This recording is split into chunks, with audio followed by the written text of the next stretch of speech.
রাধে রাধে। স্বয়ং শ্রীকৃষ্ণ বলে গেছেন, আমাদের সবথেকে মূল্যবান অংশ হলো হৃদয়, এবং যেখানে থাকার অধিকার সব মানুষের থাকে না।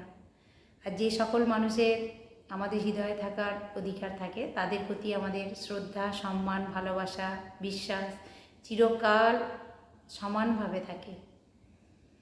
এই বিশ্বাস, ভালোবাসা এবং শ্রদ্ধা, সম্মান এগুলো হলো প্রেমের মূল ভিত।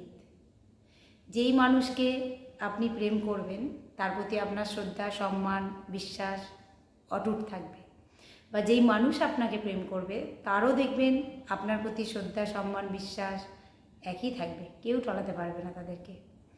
আর আপনার যদি ভগবানের প্রতিও শ্রদ্ধা, সম্মান, বিশ্বাস থাকে তো দেখবেন সমস্ত বিপদে আপদে সবসময় ভগবানকেও আপনি পাশে পাবেন, ভগবান আপনার সর্বদা পাশে এসে দাঁড়াবে। এবং আপনার যদি কোনো মানুষের প্রতিও সেই বিশ্বাস, প্রেম থাকে দেখবেন সর্বদা সমস্ত বিপদে, সমস্ত আপনার প্রতিকূলতার সময় আপনার পাশে এসে সে দাঁড়াবেই। রাধে রাধে।